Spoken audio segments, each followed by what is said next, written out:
ఇవాళ గ్రాడ్యుయేట్స్ అందరూ కూడా పట్టభద్రులందరూ కూడా మేధావి వర్గం అంతా కూడా ఎదురు చూస్తున్నది.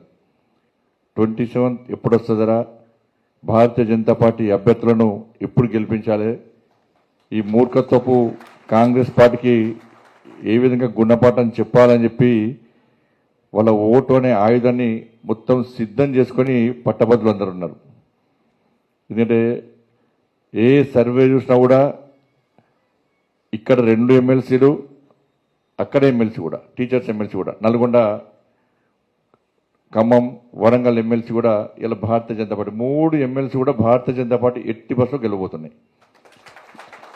సర్వేలు ఏ సర్వే చూసినా కూడా 80% పబ్లిక్ అందరూ కూడా, ఓటర్స్ అందరూ కూడా మేము బీజేపీకి ఇస్తామని చెప్పి పక్కా 100% బల్ల గుద్దినట్టు చెప్తా ఉన్నారు. డైరెక్ట్ చెప్తా ఉన్నారు, ఎలాంటి మొహమాటం లేకుండా చెప్తా ఉన్నారు. దీనికి కారణం ఏంటంటే నరేంద్ర మోడీ గారి ప్రభుత్వం మీద విశ్వాసం, నరేంద్ర మోడీ గారి నాయకత్వం మీద ఒక భరోసా.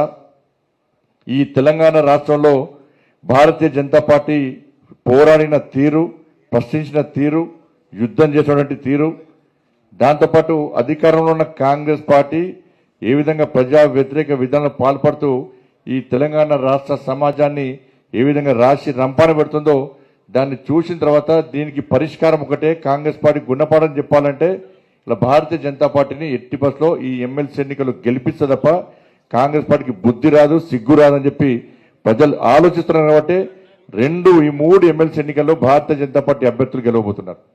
అక్కడ సర్వోత్తమ్ రెడ్డి గారు కూడా టీచర్స్ ఎమ్మెల్సీలో గెలవబోతున్నారు. ఇవాళ కేంద్రం ఇచ్చిన మాట ప్రకారం మాట ఇవ్వకుండా కూడా మనం చూసిన బడ్జెట్లో, కేంద్ర బడ్జెట్లో ఈ దేశంలోని ఉద్యోగస్తులందరూ కానీ ఇవాళ 12,75,000 ట్యాక్స్ ఎగ్జంప్షన్ ఇచ్చి ఏ విధంగా ఆదుకునే ప్రయత్నం చేస్తుందో మనం ఆలోచించాలి. దాన్ని చూసి ఇలా ఉద్యోగ ఉపాధ్యాయ వర్గాలు, మేధావి వర్గం అంతా కూడా, గ్రాడ్యుయేట్స్ అందరూ కూడా వాళ్ళు ఆలోచించాల్సిన అవసరం ఉంది. ఇలా మీ అందరికీ ఒక భరోసా కల్పించడానికి, మీ ఇబ్బందులు తొలగించడానికి కేంద్ర ప్రభుత్వం ఏ విధంగా ముందుకు వచ్చిందో, ఎక్కడ కూడా వెనుకడు వేయకుండా ముందుకు పెట్టే ప్రయత్నం ఇలా భారతీయ జనతా పార్టీ ప్రభుత్వం చేస్తూ ఉన్నది.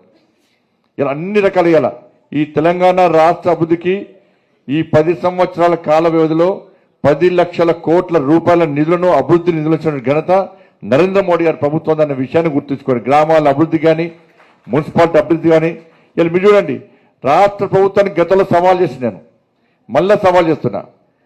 అభివృద్ధి మీద కేంద్రం ఏమిచ్చింది, గతంలో బీఆర్ఎస్ పార్టీ ప్రభుత్వం ఏమిచ్చింది, ఇప్పుడు కాంగ్రెస్ పార్టీ ప్రభుత్వం ఈ సంవత్సరం 14 నెలల కాలంలో ఏమిచ్చింది, కేంద్ర ప్రభుత్వం ఏమిచ్చింది, ఎవరి వల్ల అభివృద్ధి జరుగుతుందని చెప్పి చర్చించడానికి ఇలా భారతీయ జనతా పార్టీ సిద్ధంగా ఉంది.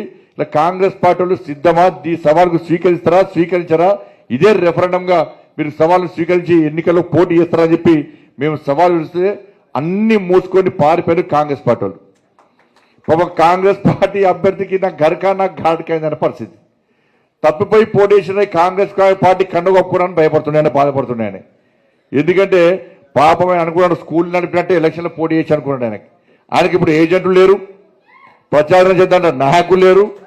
ఒక ఎమ్మెల్యే ఇండిపెండెంట్ పట్టుకున్నాడు, ఇంకో ఎమ్మెల్యే ఇంకో ఇండిపెండెంట్ పట్టుకున్నాడు, ఇంకో ఎమ్మెల్యే అలిగి కూర్చున్నాడు.